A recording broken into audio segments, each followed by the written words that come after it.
Margaretta, this is Mrs. Olds, one of the first grade teachers. We are going to be reading chapter 24 on page 181.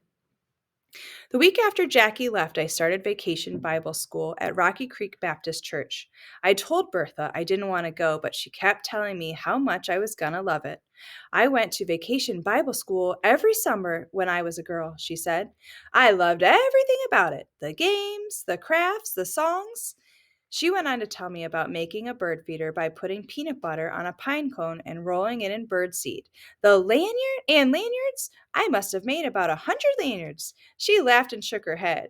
And macarame keychains? I loved those. And, she said, Howard and all the kids from Sunday school will be there. So I finally said okay. But then, the day before I was supposed to go, Bertha came home with a lunchbox covered with ponies and rainbows. I can't believe I let you take your lunch to school in an ugly old paper bag, she said. I can't take that, I said. Bertha's smile faded. Oh, she said, okay. I could tell I'd hurt her feelings, but there was no way I could take that lunchbox. Bertha snatched it off the kitchen counter and stuck it way up on the top shelf of the cupboard. I don't know what I was thinking, she said. That thing is just plumb silly. So she put my lunch in a brown paper bag, and off I went to vacation Bible school. We sat in a circle in the shade and listened to Miss Rhonda tell us how much fun we were going to have, even though we knew each other from Sunday school. She said, First, I'd like for each of y'all to tell us your name and then 3 fun facts about yourself. Right away, I thought about my first day of school in Kobe and that getting to know you paper. But this time, when it was my turn, instead of saying I liked soccer, ballet, and fighting, I said, I have a dog named Wishbone. My sister works at the Waffle House. My Aunt Bertha has 7 cats. We spent the morning making paper mache bowls and singing a song about Moses and the bulrushes. When it was time for lunch, I got my brown paper bag and sat next to Audrey Mitchell. I'd made up my mind I was going to be more like Jackie from now on, cool and confident, making friends right and left. But before I could think up something to say to Audrey, Howard plopped down next to me.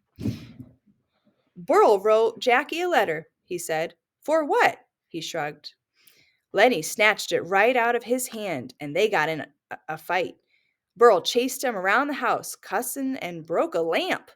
He lifted the corner of his sandwich and examined the bologna and mustard inside. Did Burl get the letter back? I said. Howard flattened his sandwich between his palms of his hands. Yeah, he said, but it got ripped, and now they're both grounded 'cause of the cussin' and the lamp. He pushed at his damp red hair. His arms were sunburned, bright pink, and dotted with freckles. He went on to tell me about Dwight breaking his pinky finger at baseball camp. While Howard talked, I watched Audrey out of the corner of my eye. She sat cross legged with a paper napkin on her lap. She had butterfly barrettes in her hair, and her sneakers didn't have one speck of dirt on them. Her lunchbox was plain, no ponies or rainbows on it. She opened it and peered inside. Then she took out a plastic bag full of grapes, something wrapped in foil, and a folded up piece of paper. I scooted a little closer to her and pretended like I was listening to Howard while she opened the paper. It was a note with big, swirly handwriting.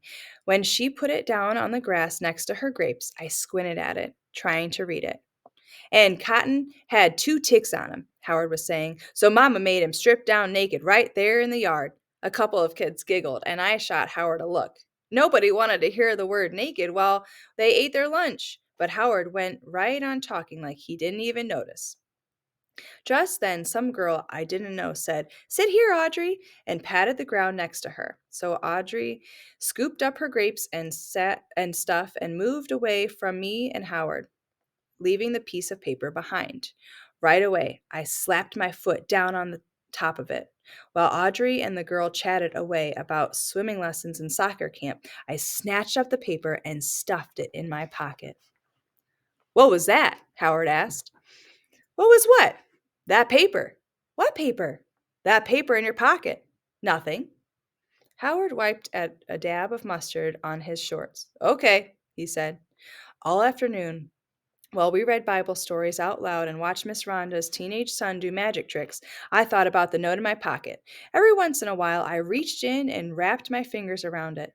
Finally, I got my chance. Howard was helping Miss Rhonda take the Bible storybooks back inside the church, and Audrey was busy being friends with everybody but me. So I took that paper out of my pocket and read it.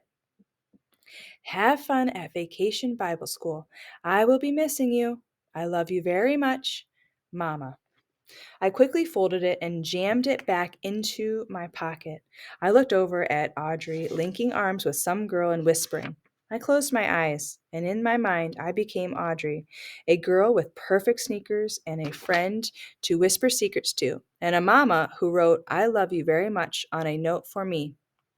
But then I opened my eyes, and I was me again. That night, we had corn on the cob for supper.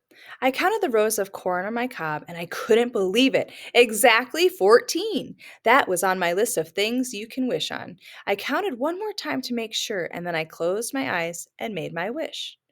Oh, I almost forgot, Bertha said, jumping up from the table. She took something off the counter and handed it to me. A lunchbox. A plain lunchbox with no ponies or rainbows. She lifted her eyebrows and said, What do you think? Better? A wave of guilt swept over me and caught me by surprise. I felt bad that Bertha had spent money to buy another lunchbox for me. I should have just taken the one with rainbows and ponies and been thankful for it. I bet Jackie would have. But I couldn't. I hadn't. And now here was Bertha being so nice to me. Yes, ma'am, I said. Thank you. Then we went out on the porch and tossed a tennis ball to Wishbone till he got tired and went to sleep at my feet. As I watched the sun sink slowly behind the mountains, I cupped my hand around the note in my pocket. I thought about Audrey's mother putting those grapes in that little bag and writing that note. I wondered what Audrey's family was like. The one she had written on her flower for the Garden of Blessings at church. I knew for sure her daddy wasn't away somewhere getting corrected. And I bet she had a sister who played cards with her on rainy days and whispered secrets under the covers at night. And I was certain her mama had her feet on the ground. When it got dark and the mosquitoes came out, me and Wishbone went back to my room. I fished around in my backpack until I found a piece of paper and a pen. I tore the paper in half and sat on the floor and wrote, I love you very much, Mama.